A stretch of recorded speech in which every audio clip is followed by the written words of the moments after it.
at this point, I think we'll be referencing them a lot. I think it's time to bring on the Broncos. So now we're going to do the NFL roundup. You guys have been prepared for this. We have. I love that. I love being able to assign you guys chores, and you're actually able to do it. Oh, one more thing. Wait, check this out. We can do this. Oh, that's not going to help. That's a number. Yeah, no, that's a number. Jamie, put up the number. It's 508-909-5962. If you call it, this will ring. I won't give you my own cell phone, unless, of course, you're a friend of mine. Then, of course, you can text me or call me anytime. But anybody who doesn't know us, that's how you reach us. And it would be funny to take a phone call just because we've never done it before. Yeah, fun. It could be very scary, too. But you know what? We're willing to do that. Let's start. We're going to start with Tom. Oh, me? The hockey guy is going to start with Can you football. handle that? With Sure. a little Minnesota. Give us a little report on the Minnesota Tampa Bay game. Defeated the Minnesota Vikings defeated the Tampa Bay Bucks 19-13 in overtime. And what's damning, if you're the Tampa Bay Bucks, Minnesota tied the game with a field goal on their final drive of the game, and then they won the game on a recovered fumble by Anthony Barr. So, not a good day in Tampa Land. When's it ever a good day? When's it ever a good day for Buccaneers football? Never, because they are 0-4 at home this year. They Just are bad. I feel bad for you, Logan Mankins. I really do. That really sent him to purgatory, didn't they? Well, you know what, though? He's laughing all the way to the bank. That's the way I look at it. Okay. All right, what's all right, next? Joe, the next game is yours. All right, we got Detroit and Atlanta, which, let me ask you guys a question. The game started at 9:30 in the morning. Because they were in London. Because they were in London. Did you enjoy that? I was sleeping. I guess you didn't enjoy it. I did get up to watch it, and to further the report, it was very exciting because Atlanta was up 21-0, and they gave it up. The Lions won on a game-winning field goal by Matt Prater, formerly a Denver Bronco. But the very telling thing was, I think the referees might have blown a call. So the thing was, there was 1 second on the play clock, and the referee still called it a delay of game. The clock did not run down.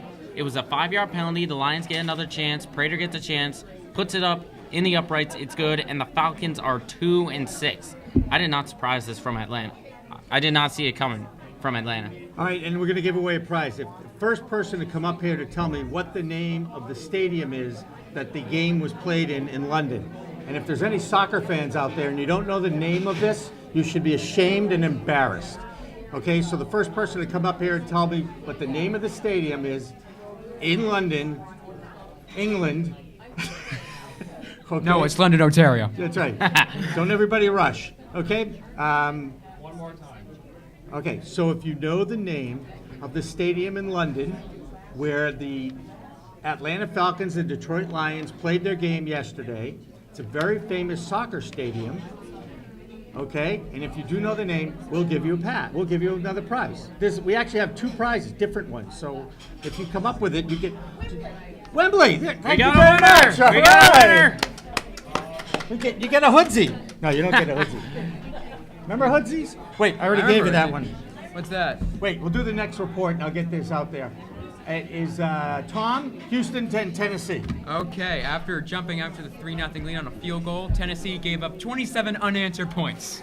And eventually lost the game 30-16 after, coming back a bit, making the game at least a slight bit interesting, but in the end it really wasn't. The Tennessee Titans dropped to 2-6 on the year, and the Texans improved to 4-4 on the year.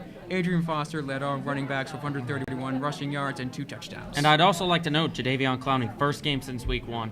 That's right. And he was. And what's the significance of that player?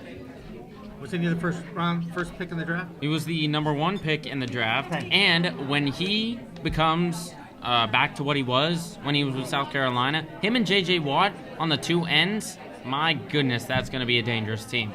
All right, and let's continue along with the Cincinnati and Baltimore game, which was one of the better games of the week. That's right, the AFC North rivalry, the Bengals and the Ravens. The Bengals coming out 27-24 on a 1-yard run with 57 seconds left to go by Andy Dalton. The Bengals now stand at 4-2-1. Baltimore falls to 5-3, which makes the AFC North a very even closer race.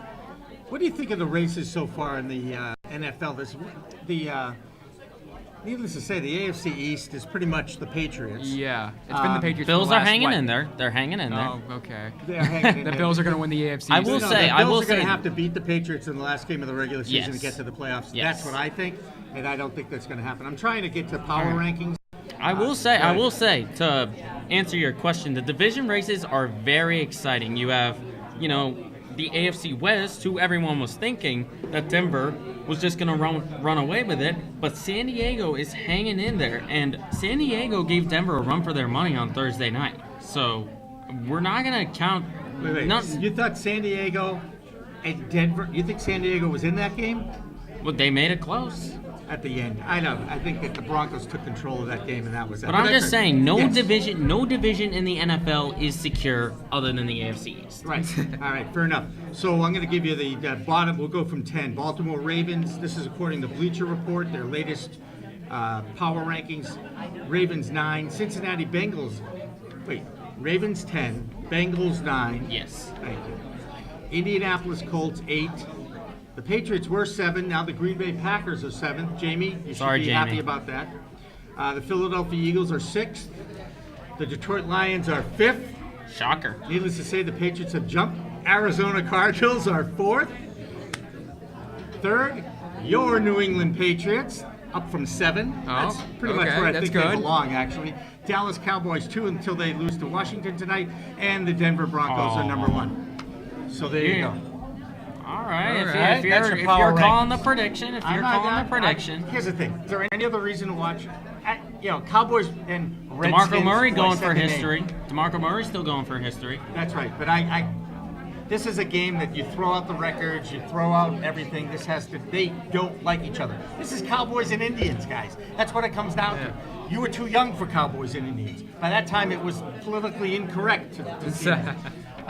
Who's got Seattle and Carolina? I got Seattle, Carolina, Go and Jones. Seattle, one another. of the strangest teams in NFL. Of course, the defending Super Bowl champions, who now stand at 4-3, beat the Carolina Panthers to drop the Panthers to under 500 at 3-4-1 on a 23-yard touchdown pass from Russell Wilson to his cousin, second removed, Luke Wilson, and they took the lead and they won 13-9. It's very strange to see Seattle. They're 4-3 and they're defending Super Bowl champions. Don't you think they should be more at the top?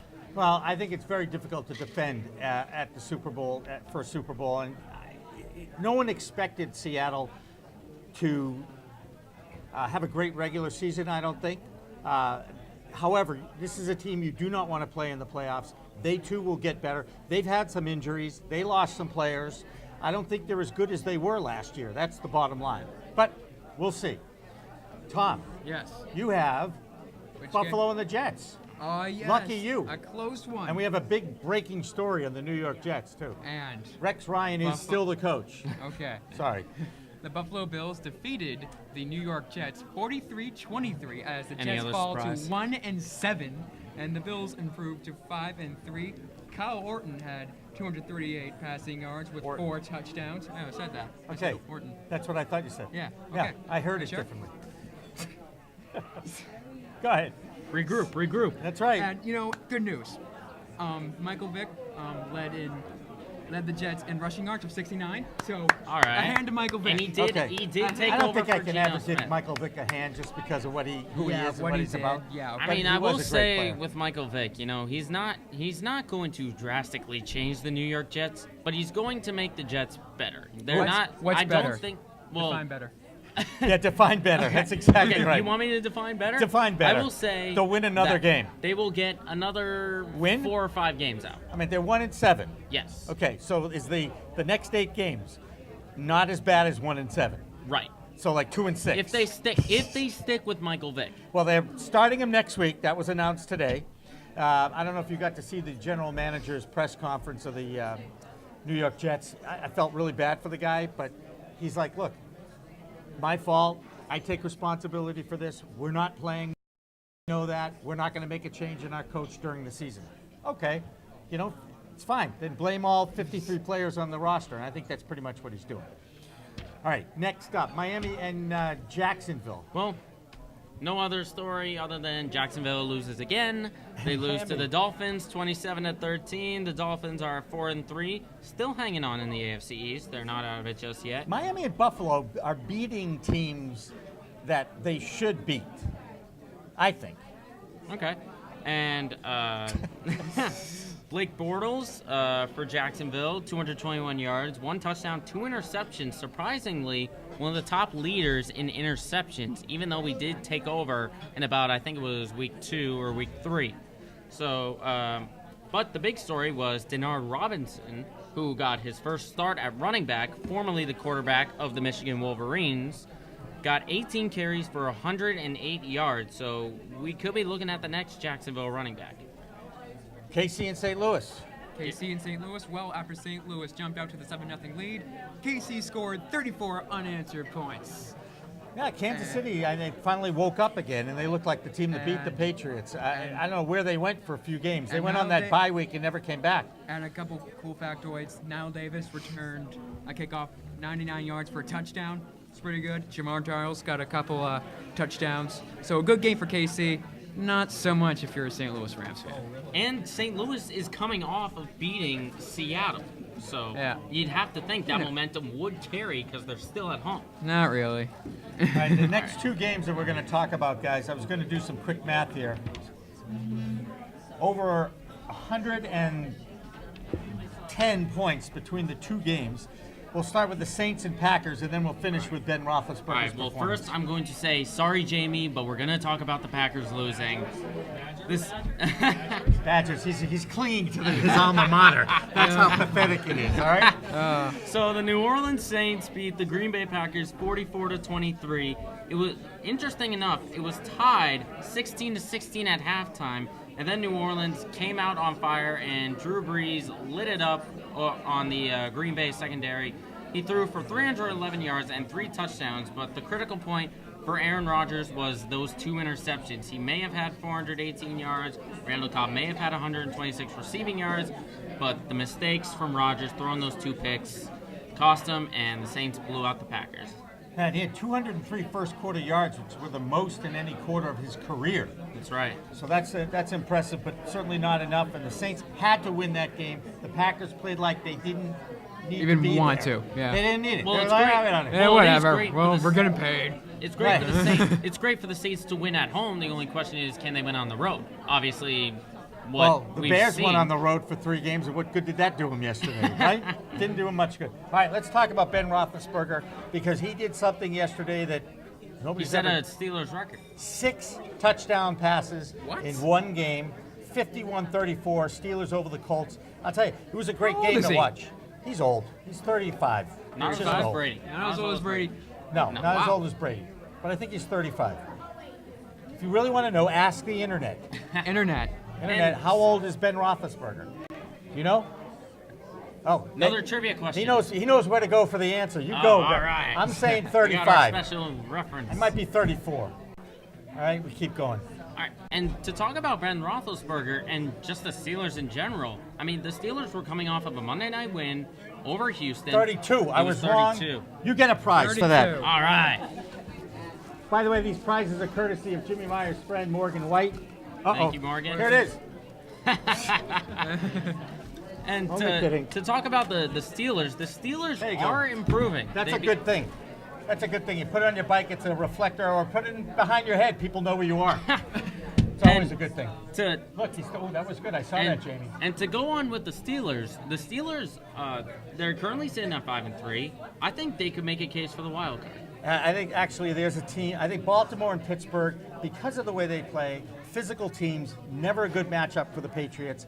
But I have a feeling it's going to be one of those teams coming to Foxborough for the first playoff game that'll be there, because I think the Patriots are going to be the 1 or 2 seed in the AFC East. You know, I am one of the few who really does believe that they can get to the Super Bowl and win it this year. I really think they can. I think that'll be a great story. As long as they don't play the Giants. Giants I aren't don't good. think that's going to happen this year. I'm going to go out on a limb.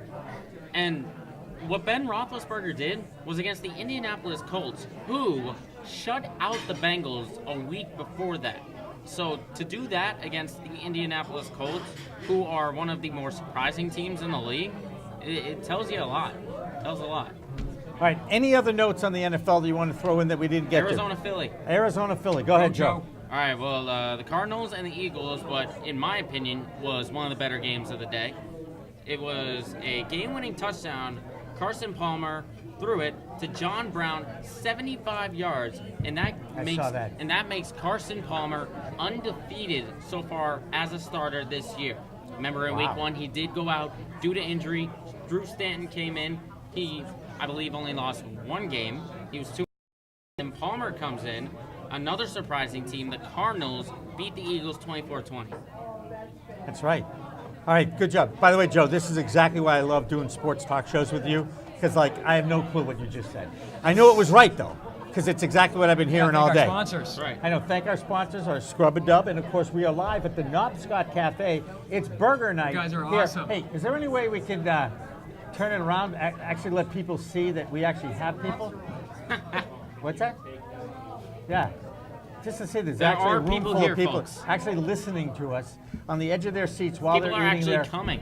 while they're eating their burgers, which are only $3.99 here on Burger Night on Mondays.